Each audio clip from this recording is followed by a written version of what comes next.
review on the Nashorn was mostly positive because it appears to be a nice kit. I didn't review the figures in part 1 because the video would have been too long. We look at them now, but I can already tell you that they didn't impress me much. If you look at them separately, they really aren't bad, but if you put them side by side with Masterbox figures, for example, the nice impression vanishes quickly. What I don't like at all is the glossy styrene. It makes looking for flaws and taking pics quite difficult. The pics of the Nashorn were taken under the exact same daylight conditions. All figures come in 6 parts. The only accessories are a pair of binoculars, a pistol holster and 4 helmets. Some general observations on these figures. Seen from the side, the boots look okay, but the details are soft. Looking at the boot laces, you might think they received a thick layer of Tamiya extra thin to soften all edges. At least the seam line doesn't go across the laces. This is the commander's head. Tamiya heads are much smaller than those of other manufacturers, and I usually refer to them as P-heads. They make it very difficult to use Tamiya figures and those of, let's say, Masterbox on one dio. The face, and that goes for all of them, doesn't look too bad at all. Compared to Masterbox, Mini Art, ICM and Dragon, the details aren't as crisp. The sprue had to be tilted to take pics of the 4 faces. That's why a different background was used. The camera tried to focus on the cutting mat squares that were a couple of centimeters below. A dark background would have been the better choice, and I'll keep that in mind for the future. All heads have the odd-looking top portion that serves as locator for the helmets. The body shows nice details on the belt. The buckle looks the business. The folds aren't bad. Not as good as those on figures I reviewed before, but not bad. Seen from the rear, the hood appears to be too flat. Here you can see what I mean. These are figures I'm working on and they wear the same uniforms. Hood and folds look more realistic. The arms look a bit odd. The forearms seem to be longer than the upper arms, and so the proportions look wrong. The fingers aren't what we used to see from Ukrainian companies. These are rather BANE sausages than fingers. I know that hands are very difficult to sculpt, but I've seen many better hands before. For Tamiya, these seam lines are quite pronounced. At least all Tamiya figures from the 1990s on have heels on their boots. Again, a closer look at the seam lines. What appears to be another seam line is meant to represent the uniform seams. In my opinion, that seems way too straight and doesn't follow the folds as it should. Please take a look at the part numbers on the sprue. They prove that the pic is sharp, but the legs look like it was blurred. That's because of the glossy styrene. Don't get me wrong, the parts aren't bad, and if you only use these figures, they may turn out nicely. Adding figures from other manufacturers won't work. That's what you should keep in mind if you're planning to build a dio. This is Loader A's head, and here we see something for which I would have preferred a better solution. The molded on bit of the uniform will be useful to position the head correctly, but it makes it difficult to use a head from another set. Maybe there aren't many people who would do that, but I'd like to have a choice. I often do some Frankensteining with parts of several figures to get the poses I need. I could just repeat what I said about the body of the first figure. The folds look quite nice, but the hood is too flat again. If I should use these figures for whichever purpose, I'll need a lot of putty to make them look really nice. To me, I didn't put much work into the palms of the hands. It's understandable because the figures use the hands to hold or carry things like shells. If you want to use them for anything else than what they were made for, you might miss the typical wrinkles. The folds on these trousers are the first I really like. They look exactly the way folds on actual trousers would look like.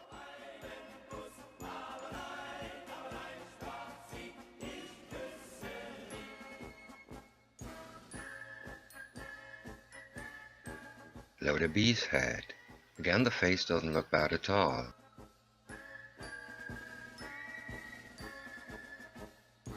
Apart from the hood, the body is nicely done.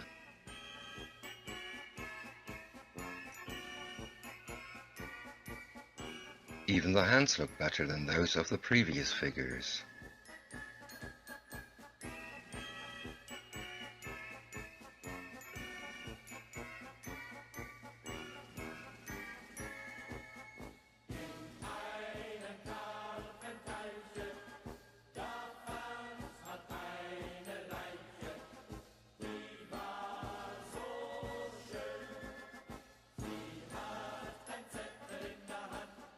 All in all, I would say that this is the first figure I like almost completely. The gunner's face has a nicely caught expression. It's a pity that you wouldn't see anything of it because the upper half of it will be attached to the gun sight. The front portion of the parka won't be visible either, so we can focus on its back. It looks okay, only the hood, well, I said that before. His hands will hold the gun sight, so you only see the left hand. I guess it'll do.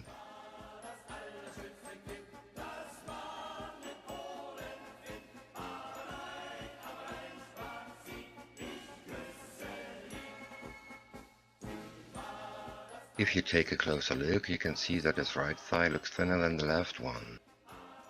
The folds aren't bad and his bottom is pre-shaped to fit onto the seat.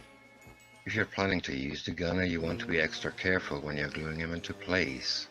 The seat's construction isn't very stable and you could easily break it if you apply too much pressure.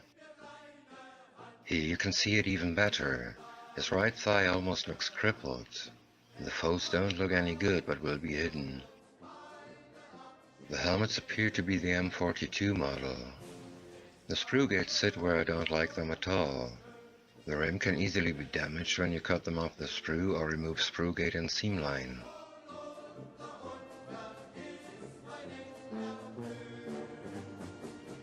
A couple of pics to show you the different sizes of a Tamiya and a Masterbox helmet.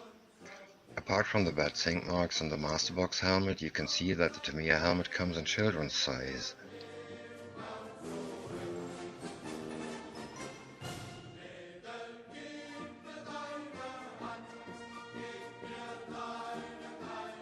Tamiya's binoculars always look very nice and these aren't different.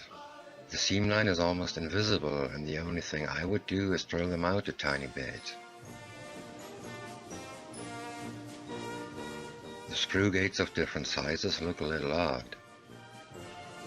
The P38 hold still looks quite nice, although the details are a bit soft. The seam line goes around the lower edge. That's a smart way to do it. And a look at the painting guide for the uniforms. I like this very much. Like for the complete kit, there are only Tamiya paints mentioned. If you use a different brand, you can look up the matching colors in a conversion chart.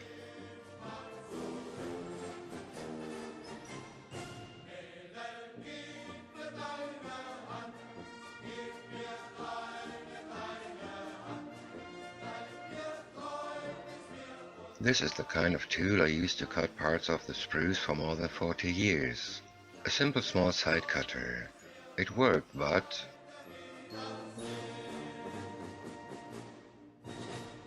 Then I saw somebody using a nail cutter in a YouTube video last year. I had one at home that was never used for its purpose. He saw my first attempts to give it a better shape for the use as a sprue cutter in my short video on self-made and improved tools.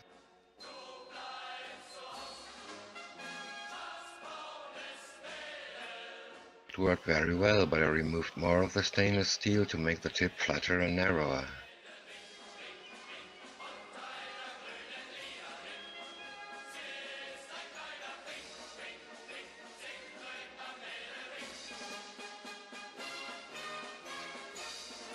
Now it works even better.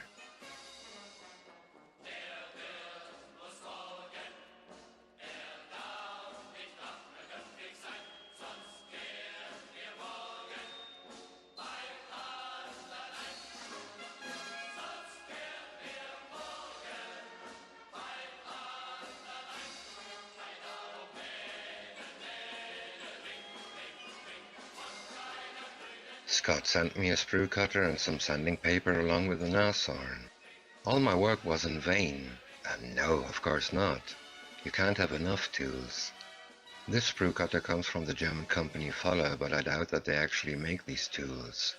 They produce kits and supplies for model railroads and are the German partner for manufacturers like Trumpeter, Hobby Boss, ICM, Hasegawa, and many more. I removed some residue from the cutting edges and the cutter was good to go. And it goes very well. Maybe somebody can tell me what the original brand may be. It's very sharp and it actually cuts. The parts don't fly away and become fodder for the carpet monster. And here are all my sprue cutters. Well, the side cutter will be retired now. For its original purpose I've got a much better one. I haven't used the sanding paper yet, so I can't say anything about it. What a nice coincidence. It's just the grit that was missing.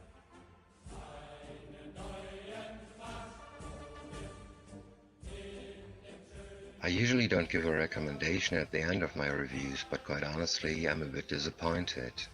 The figures aren't really bad, but they can't compete with those made by Eastern European and Chinese manufacturers. Like many of us, I'm quite happy if I get a couple of figures along with the kits. That can save a lot of money. If the figures don't look convincing, I'd rather go without them. Taking the parts and my personal impression into account, I won't use these figures. I don't know if they build easily. They probably do, but they're too small for an average well-fed European. Maybe this was necessary to make them fit into the fighting compartment. Since I need figures in summer uniforms, I never thought of using them in the first place. The other reason for not using them is that they would block the view into the fighting compartment. You wouldn't see anything of the very nice details. So I choose figures I can place outside the Nashorn. Well, the review wouldn't have been complete without a closer look at the figures. I don't do reviews to be nice to manufacturers, but to show you possible issues and flaws. Maybe that isn't always easy to take for fans of the brand of kit I'm reviewing. I guess they want to hear more positive things, but quite frankly, that's not what reviews are meant for. And now for the sprue cutter. I checked it out and it's a very nice tool, even for my sausage fingers.